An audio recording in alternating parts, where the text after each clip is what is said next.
Day 5 sight seeing in Alleppey. మేము అలిపిలో bike rental తీసుకున్నాము. వాడు 600 ప్లస్ ఛార్జ్ చేశాడు. 600 ప్లస్ పెట్రోల్ కి ఒక 200, మొత్తం 800 ఛార్జ్ చేశాడు. సో మేము ముందుగా చూసింది అంబులాపుర శ్రీకృష్ణాలయం, తర్వాత ముల్లక్కల్ రాజరాజేశ్వరి ఆలయం, తర్వాత నేషనల్ క్వైర్ మ్యూజియం చూడడం జరిగింది. ఇవి 3 చూసి రావడానికి మాకు మధ్యాహ్నం సమయం అయితే పట్టింది. సో మధ్యాహ్నం మేము షికారా రైడ్ ప్లాన్ చేసుకున్నాము.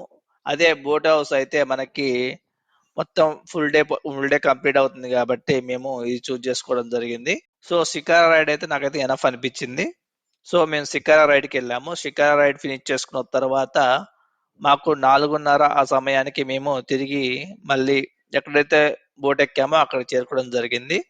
తర్వాత మళ్ళీ బైక్ తీసుకొని మేము అలపి లైట్ హౌస్కి వెళ్ళడం జరిగింది. సో అలిపి లైట్ హౌస్కి వెళ్ళి అలిపి లైట్ హౌస్